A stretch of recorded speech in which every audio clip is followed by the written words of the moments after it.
ప్రస్తుతం ఇండస్ట్రీకి సంబంధించింది అడుగుతున్నాను. అంటే ఎప్పుడు చూసినా మీ పైన ఎప్పుడో ఏదో అలిగేషన్ వచ్చేది. ఈసారి మాత్రం ఈ విషయంలో ఇటీవల ఇటీవల అయితే రాలేదు. నిజంగా గ్రేట్ అది. చాలా మంది డిసప్పాయింట్ అయ్యారన్న ఫీలింగ్. నాకు కూడా ఇన్స్టాగ్రామ్లో అన్న ఏంటన్నా నువ్వు ఫేక్ న్యూస్లో రాలేదు ఈసారి అని. ఓకేరా నేనేదో సినిమా పనులు ఉండాలి అన్న. మంచిగా జరిగిందండి, ఒక్కసారి వదిలేండి. Thank you for your wishes అండి. అయితే సినిమా గురించి ఇప్పుడు 2024లో మనం లాక్డౌన్ తర్వాత ప్రపంచం గురించి మాట్లాడుకుంటే, సినిమాల గురించి మాట్లాడుకుంటే, లాక్డౌన్లో ఓటీటీ అనే ఒక భయంకరం, మన తెలుగు భయంకరం అంటే మంచిగా తెలుగు ఆడియన్స్కి అనుకోండి, ప్రపంచవ్యాప్తంగా ఆడియన్స్ అందరికీ అలవాటైంది. అది the exposure to world cinema బాగా పెరిగింది. రకరకాల సినిమాలు, ఇందాక కూడా ఒక ఆవిడ మంచి క్వశ్చన్ అడిగారు, మలయాళం, తమిళ్, హిందీ, వేరే లాంగ్వేజెస్ నుంచి చాలా డిఫరెంట్ కాంటెంట్ ఇంట్లో కూర్చొని కంఫర్టబుల్గా ఏసీ వేసుకొని గర్ల్ ఫ్రెండో వైఫో పెట్టిన టీ కాఫీ తాగుతూ లేదా బీర్ తాగుతూ చిల్ అవుతూ చూస్తున్నారు సినిమాలు. సో ఆడియన్ ఇప్పుడు నేను ఆడియన్ అండి, నేను ఓటీటీలో అన్నీ చూస్తాను. సరే, ఇండస్ట్రీలో ఉన్న యాక్టర్గా సినిమాలు చేస్తున్నాను, అది పక్కన పెడితే నేను సినిమా ఆడియన్.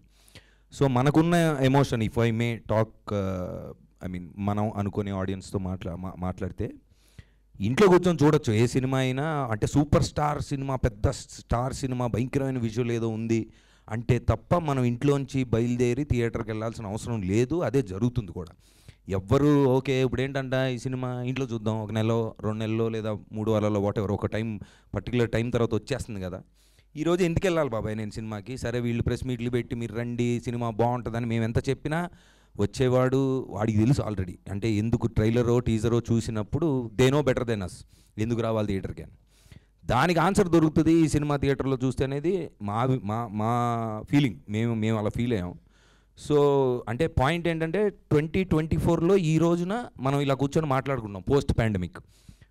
ఏదో ఒక అద్భుతం ఉంటే తప్ప మనం వెళ్ళాల్సిన అవసరం లేదు అని. కాకపోతే మేము పర్సనల్గా లవ్ మోడీ గురించి 2019లో తను నాకు కథ చెప్పినప్పుడు, నేను చిరపుంజి మేఘాలయాలో చూశారు కదా విజువల్స్, అక్కడ కూర్చొని రాసుకున్న కథ అక్కడికే వెళ్ళి మనం చెయ్యాలి అని ఫస్ట్ కండిషన్. అంటే కథ విన్నాక ఓకే, ప్రేమ గురించి కథ బాగుంది, పాయింట్, సరే నేనేం చేయాలంటే బాడీ పెంచాలి, ఇవన్నీ ఓకే.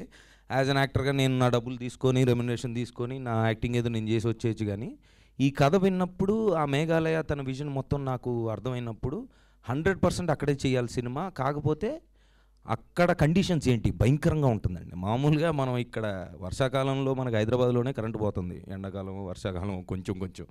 అసలు అక్కడికి మేము వెళ్ళి షూట్ చేస్తున్నప్పుడు అక్కడ కరెంట్ ఎలా వచ్చిందా అని డౌట్ మాకు. వెళ్తే ఫస్ట్ రోజు రేకుల షెడ్లో ఉన్నాము, రేకుల షెడ్లో నీకు ఈరోజు నైట్ నిద్ర పట్టదన్నాడు. మరీ చెప్తాడు లేదని అనుకున్నా. వెళ్తే అర్ధరాత్రి 12ంటికి భయంకరమైన ఉరుములు, మెరుపులు, లౌడ్ సౌండ్, న్యూసెన్స్. అంటే ఒక రేకుల షెడ్ మీద అంత వర్షం పడ్డప్పుడు నేను లోపల ఉండడం అనేది మామూలుగా, అంటే అంత భయంకరమైన వర్షం. వరల్డ్స్ వెట్టెస్ట్ ప్లేస్ అది చిరపుంజి అనేది. అర్థమైంది ఇదేదో మనకి మామూలు మ్యాటర్ లాగా ఉండేటట్లేదు షూటింగ్ అని. ఫస్ట్ అనుకున్నాం ఇంకా 75 డేస్లో ఫినిష్ చేసి వద్దామని. But one after the other, అంటే కాంప్లికేషన్స్ ఎలా ఉంటాయండి, ఇవన్నీ అనవసరం అనుకోండి, సినిమా బాగుంటే చూస్తారా, అది పక్కన పెట్టండి. But our intention of going through that entire అసలు ఈ సినిమా ఎలా జరిగింది ప్రొడక్షన్ అనేది, దాని మీద ఓ సినిమా తీయచ్చు. మేము తీద్దాం అనుకున్నాం, మాకు కుదరలా, ఉన్న కాంప్లికేషన్ చాలు ఫస్ట్ వెళ్ళి తీసుకొద్దామని. So it was a very difficult journey. దాని తర్వాత మరి షూటింగ్ అయిపోయింది, లాక్డౌన్ సగం చేసి వచ్చాం, తర్వాత లాక్డౌన్లో కూడా షూట్ చేసాం, మళ్ళీ వెళ్ళాం.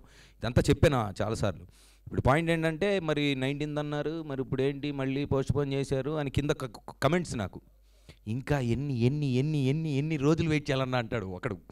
ఇంకొకడు వచ్చి మాకు నమ్మకం లేదు రా అంటాడు ఇంకొకటి. సో చాలా ఉంటాయి నాన్న, సినిమా అంటే తప్పదు. But our intention was always to bring out this beautiful film in that beautiful place. And మేమైతే డెఫినెట్గా అచీవ్ చేసాం. ఇక మీ ఇష్టం, ఇంకా మీరు ట్రైలర్ టీజర్ చూశారు కాబట్టి మీరు డిసైడ్ అవ్వండి.